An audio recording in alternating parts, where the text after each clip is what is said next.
Welcome to IBTV. Gadwal జిల్లాలో తెలంగాణ జాగృతి party ఆవిర్భావ సభకు గోడ పత్రికలను ఆవిష్కరించారు. నడిగడ్డ హక్కుల పోరాట సమితి కార్యాలయంలో నిర్వహించిన కార్యక్రమంలో ఎన్హెచ్పిఎస్ జిల్లా చైర్మన్, తెలంగాణ జాగృతి రాష్ట్ర నాయకుడు గొంగళ రంజిత్ కుమార్ పాల్గొన్నారు. రాష్ట్ర అధ్యక్షురాలు శ్రీమతి కల్వకుంట్ల కవితమ్మ గారి ఆధ్వర్యంలో హైదరాబాద్ లోని మునిరాబాద్ దగ్గర పెద్ద ఎత్తున తెలంగాణ రాష్ట్రంలో తెలంగాణ ఆత్మని పురుడు పోసుకుని ఒక నూతన రాజకీయ శక్తిగా, నూతన రాజకీయ పార్టీగా ఆవిర్భవిస్తున్నటువంటి సందర్భంలో జోగులాంబ గద్వాల జిల్లా నుంచి పెద్ద ఎత్తున అందరూ కూడా రావాల్సినటువంటి అవసరం ఉన్నదని తెలియజేస్తూ ఈరోజు ఈ వాల్ పోస్టర్స్ ని, గోడ పత్రికలను రిలీజ్ చేయడం జరుగుతా ఉన్నది. ప్రతి మండలానికి కూడా ఏ మండలానికి ఆ మండలానికి మండల కమిటీలతో ఈ వాల్ పోస్టర్లు వేయడం జరిగింది.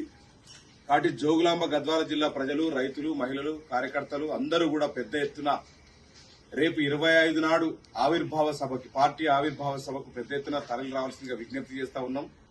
తెలంగాణ రాష్ట్రంలో గత రాజకీయ పార్టీలు గాని, పాలనలో ఉన్నటువంటి రాజకీయ పార్టీలు గాని, ప్రస్తుతం ఉన్నటువంటి రాజకీయ పార్టీలు గాని ప్రజల ఆకాంక్షల మేరకు పనిచేయడం లేదని, ఏ ఆశయాల కోసం అయితే తెలంగాణ రాష్ట్రాన్ని సాధించుకున్నామో ఆ ఆశయాలు నెరవేరడం లేదని, అట్టడుగు వర్గాలకు రాజ్యాధికారం దక్కలేదని, మహిళలకు, యువతకు రాజకీయంగా, ఆర్థికంగా, సామాజికంగా సమానత్వం దక్కక అనేక రకాలుగా వివక్షకు గురవుతున్నటువంటి వేళ అన్ని వర్గాలకు కలుపుకొని అన్ని వర్గాలకు న్యాయం చేయాలని, విద్యా వైద్యం అందించాలని, నిరుద్యోగం మొత్తం కూడా రూపుమాపాలని తెలంగాణ రాష్ట్రంలో ఒక నూతన రాజకీయ పార్టీ రాబోతున్నటువంటి సందర్భంలో ప్రజలందరి ఆశీస్సులు, రైతులందరి ఆశీస్సులు, మహిళలందరి ఆశీస్సులు శ్రీమతి కల్వకుంట్ల కవితమ్మ గారికి ఉండాలని, రేపటి సభకు పెద్ద ఎత్తున తరలి రావాలని సందర్భంగా జోగులాంబ గద్వాల జిల్లా నుంచి కోరుతా ఉన్నాం.